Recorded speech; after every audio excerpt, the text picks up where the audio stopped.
Hello दोस्तों। तो कैसे हैं आप सब। आई होप आप लोग सब बहुत अच्छे होंगे। तो first of all thank you very much, love is my life, कि मेरे वीडियो को लाइक करने के लिए, इतने प्यारे प्यारे कमेंट करने के लिए thank you so much. It means a really a lot to me कि आपने मुझे अप्रिशिएट किया। तो अब स्टोरी को स्टार्ट करते हैं। तो अब तक के तीनों पार्ट्स में हमने देख लिया था कि वी उषा ने किसी स्ट्रेंजर के साथ नाइट स्पेंड करी थी, और वो स्ट्रेंजर और कोई नहीं, हमारा वांग जी था। और वांग जी इस माफिया फील्ड में कैसे आया ये भी हमने जान लिया था।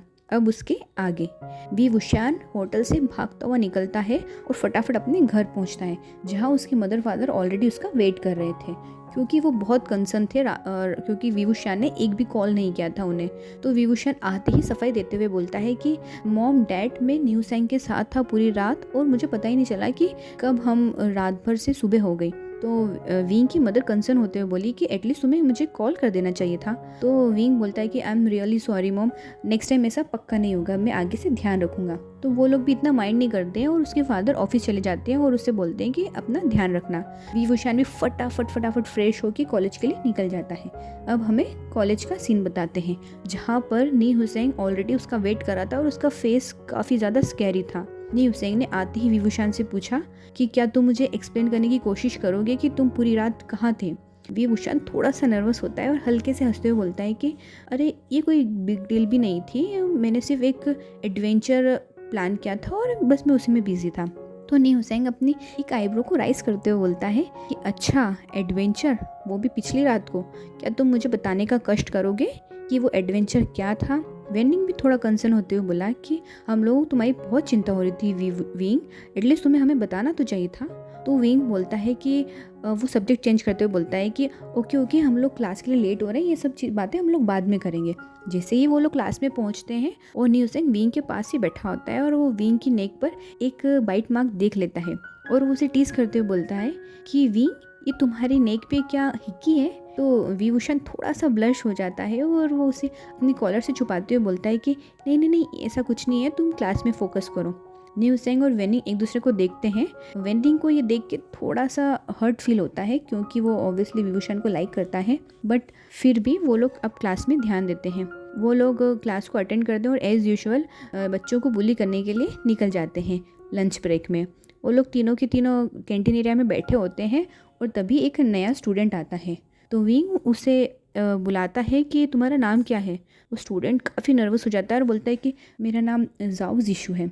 तो नी हुसैन बोलता है कि ओह जाओ जिशु, तो तुम्हारा बहुत बहुत वेलकम है, हम तुम्हारे यहाँ की गाइड बनेंगे। तो विंग धीरे से बोलता है कि और तुम्हारे टर्मेंटर्स भी। तो वो जो जाओ जिशु होता है वो उसे देखने लग जाता है। तो वीवुशान धीरे से हंसते बोलता है कि अरे नहीं मैं तो मजाक कर रहा था, हम तो बस बहुत ही अच्छे बच्चे हैं और हम बहुत ही हार्मलेस हैं, हम तुम्हारे साथ कुछ भी नहीं करेंगे।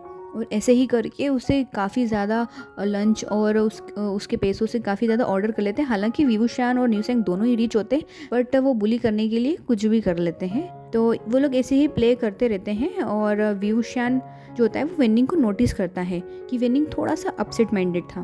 तो विंग वरी होके पूछता है कि वेनिंग तुम ठीक हो क्या। तो वेनिंग पूछता है कि अरे नहीं मैं ठीक हूँ, तुम मेरी चिंता मत करो। तो विंग बोलता है कि अरे तुम मुझे बता सकते हो, वी आर बेस्ट फ्रेंड्स। तो वेनिंग बोलता है कि नहीं बिल्कुल ऐसा कुछ भी नहीं है। उनकी लोग ऐसे ही बात करते रहते हैं और काफ़ी बच्चों को बुली करते हैं और ऐसे उनका लंच ब्रेक खत्म हो जाता है और वो फिर से अपनी क्लास में चले जाते हैं। क्लास खत्म होने के बाद अब हमें शाम का टाइम बताते हैं। वो लोग सब कैंपस में बैठे होते हैं। नी हुसैन काफ़ी सीरियसली पूछता है कि वेनिंग मुझे पता है कि तुम विंग को लाइक करते हो। तो वेनिंग ब्लश करते हुए बोलता है कि अरे ऐसा कुछ नहीं है, वो सिर्फ मेरा बेस्ट फ्रेंड है और इसीलिए मैं उसकी केयर करता हूँ। तो नी हुसैन बोलता है कि ये जो केयर है वो बेस्ट फ्रेंड वाली केयर नहीं है, ये बेस्ट फ्रेंड से ज़्यादा वाली केयर है। तो वेनिंग सॉफ्टली बोलता है कि yes I have feelings for him, but मैं क्या करूँ, मुझे बता भी नहीं सकता। तो नी हुसैन उसे बोलता है कि तुम्हें जल्द से जल्द उसे बता देना चाहिए, क्योंकि तुम जानते नहीं हो कि आगे कुछ भी हो सकता है। तो वेनिंग नर्वसली बोलता है कि मैं डरता हूँ कि कहीं हमारी फ्रेंडशिप ना टूट जाए। तब नी हुसैन बोलता है कि ट्रस्ट मी वेनिंग, विंग जो है वो बहुत ही अमेजिंग पर्सन है और वो ऐसा तो नहीं करेगा कि अगर वो फीलिंग नहीं रखता है तो वो तुम्हें मना कर देगा, बट इस बात से वो तुमसे फ्रेंडशिप तो नहीं ब्रेक करेगा। तो वो दोनों ऐसी बात कर रहे होते हैं और इतने में ही विंग भी उनके पास आ जाता है और विंग जैसे विंग आता है वो दोनों ही एक दूसरे को देख के बात करना बंद कर देते हैं और वो उनसे आके पूछता है कि तुम लोग किस टॉपिक पे बात कर रहे थे। पर तभी दोनों बात को पलट देते हैं और इतने में ही विंग के पास एक कॉल आता है। तो वो उस कॉल को पिक नहीं करता क्योंकि वो एक अननोन नंबर होता है। पर उसके बाद उसके पास एक मैसेज आता है जिसमें लिखा होता है कि विंग पिकअप माई कॉल। उस मैसेज को देखने के बाद जो विंग होती है उसकी बॉडी एकदम शिवर करने लगती है और उसको पिछली रात के बारे में सब कुछ याद आने लगता है और वो समझ जाता है सिर्फ मैसेज की टोन से कि शायद हो सकता है ये वही पर्सन हो। और जैसे ही उसका कॉल फिर से रिंग करता है वो उस फ़ोन को उठा लेता है और अपने फ्रेंड्स को एक्सक्यूज़ देके चला जाता है। नी हुसैंग और वैनिंग भी उसे देखते हैं क्योंकि ऐसा फर्स्ट टाइम हुआ था कि विंग साइड में जाके अपना कॉल अटेंड करा था। इससे पहले वो उसके पास जितने भी कॉल आते थे वो उनके सामने ही बात कर लेता था क्योंकि इन लोगों के बीच में कभी कोई सीक्रेट रहा ही नहीं था। बट फिर भी जब विंग साइड में होके जाता है तो नी हुसैंग सिर्फ उसे देखता ही रहता है। अब हमें विंग की और उस स्ट्रेंजर कॉल की कन्वर्सेशन बताते हैं। विंग नर्वसली उसे बोलता है हेलो। तो वांग जी अपनी एकदम काम वॉइस में उसे बोलता है कि विंग इट्स मी। तो विंग कंफ्यूज होते हुए बोलता है, हालांकि वो समझ आता है बट फिर भी वो बोलता है कि तुम कौन हो और तुम्हें मेरा नाम कैसे पता और मेरे नंबर कैसे मिले तुम्हें। तो जो वांगजी होता है वो बोलता है कि नाम मैटर नहीं करता, बस अपनी लास्ट नाइट के बारे में याद करो। तो जो विंग होता है वो उसे एकदम से पूरी बॉडी में गूज़बम्प आ जाते हैं और वो पिछली रात को सोच के एकदम से उसका जो फेस होता है वो एकदम बर्न करने लगता है। तो जो विंग होता है वो थोड़ा हकलाते हुए बोलता है कि हाँ मुझे याद आ गया, बट तुम कहाँ हो और तुम्हें मेरा नंबर कैसे मिला। तो जो वांगजी होता है वो उसे बोलता है कि तुम बस 8 बजे आ जाना, मैं तुम्हें एड्रेस सेंड कर रहा हूँ, उसके बाद वहाँ तुम्हें मैं सब कुछ बता दूँगा। तो जो वांगजी होता है वो उससे टेक्स्ट करता है एड्रेस का और जो विंग होता है वो टेक्स्ट देख के काफ़ी ज़्यादा एक्साइटेड हो जाता है और वो सोचने लग जाता है कि अपनी लास्ट नाइट के बारे में। और फिर वो सोचता है कि आज क्या होगा और वो ये सोच के उसकी पूरी बॉडी में एकदम से गूज़बम्प आने लग जाते हैं और वो फिर से नी हुसैंग और वेनिंग के पास आने लगता है। जो नी हुसैंग होता है वो अपनी आईब्रो को राइज करके बोलता है कि तुम मुझे सुबह से थोड़े से अनईजी दिख रहे हो, बात क्या है एक्चुअली, तुम हमें बता सकते हो। तो जो विंग होता है वो थोड़ा सा हेजिटेट होता है और बोलता है कि नहीं ऐसा कुछ नहीं है, कुछ ऐसी पर्सनल स्टफ़ आ चुका है तो मुझे जाना होगा। तो वेनिंग होता है वो थोड़ा कंसर्न हो जाता है कि विंग क्या बॉदर कर रहा है तुम्हें, तुम हमें बता सकते हो।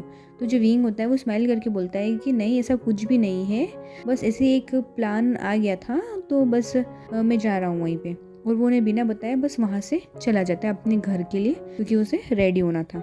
अब हमें वांगजी का सीन बताते हैं। जो वांगजी होता है वो शुयांग के साथ एक मीटिंग में होता है और कुछ डिस्कस कर रहा होता है। तो जो शुयांग होता है कि बॉस हमें कोरियन अंडरवर्ल्ड के जो डॉन है उससे आज रात को मीटिंग करनी पड़ेगी और ये बहुत ज़्यादा इंपॉर्टेंट है। तो जो वांगजी होता है कि हाँ मैं समझ सकता हूँ शुयांग, बट आज रात को मैं बिल्कुल भी नहीं अटेंड कर पाऊंगा कुछ भी क्योंकि मैं आज रात को बहुत बिजी हूँ और तुम इस मीटिंग को डिले कर दो। तो जो शुयांग होता है वो थोड़ा सा सरप्राइज हो जाता है क्योंकि इससे पहले वांगजी ने कभी कोई जो मीटिंग होती है उसको डिले नहीं करवाया होता है। तो बोलता है कि कुछ ज़्यादा इंपॉर्टेंट वर्क है क्या। तो वांगजी बोलता है कि जो भी है वो वेट नहीं कर सकता और तुम ये जो मीटिंग है ये वेट कर सकती है, बट जो मेरा जो अर्जेंट वर्क है वो वेट नहीं कर सकता। और ये बोल के वांगजी वहाँ से चला जाता है। शुयांग और सोंगलैंग दोनों के दोनों सोचते रह जाते हैं कि एक्चुअली मैटर क्या है और यही हमारा इस छोटा सा पार्ट ख़त्म हो जाता है। गाइस मैं छोटी छोटी वीडियो इसलिए बना रही हूँ क्योंकि अगर आपको इंटरेस्ट आ रहा है तो मैं लॉन्ग वीडियो बना दूँगी, तो आप उसके लिए मुझे कमेंट करना। और अगर वीडियो अच्छी लगी है तो प्लीज़ लाइक करें और कमेंट करें और वीडियो को शेयर करें और प्लीज़ मेरे चैनल को सब्सक्राइब करें क्योंकि डे बाय डे मेरे जो सब्सक्राइबर्स हैं वो कम होते जा रहे हैं और इससे मुझे इतना डीमोटिवेटेड फील होता है। मैं काफ़ी ज़्यादा स्टोरीज़ लिख रही हूँ, एक श्यांग वांग स्टोरी भी लिख रही हूँ और एक प्रोफेसर वांगजी आई लव यू, और मतलब काफ़ी सारी बहुत सारी जो स्टोरीज़ मैं लिख रही हूँ वॉटपेड पर। बट मेरा फिर माइंड काम ही नहीं करता है क्योंकि सब्सक्राइबर कम हो जाते हैं, कोई लाइक नहीं करता है, कोई कमेंट नहीं करता है, तो काफ़ी ज़्यादा बुरा फील होता है। बट ठीक है, अगर एक भी कमेंट आ जाता है ना तो मैं इतनी खुश हो जाती हूँ और बिल्कुल उसी वक्त मैं ना वीडियो रिकॉर्ड करना स्टार्ट कर देती हूँ। तो प्लीज़ कमेंट कीजिए और जितना हो सके उतना शेयर कीजिए। Thank you.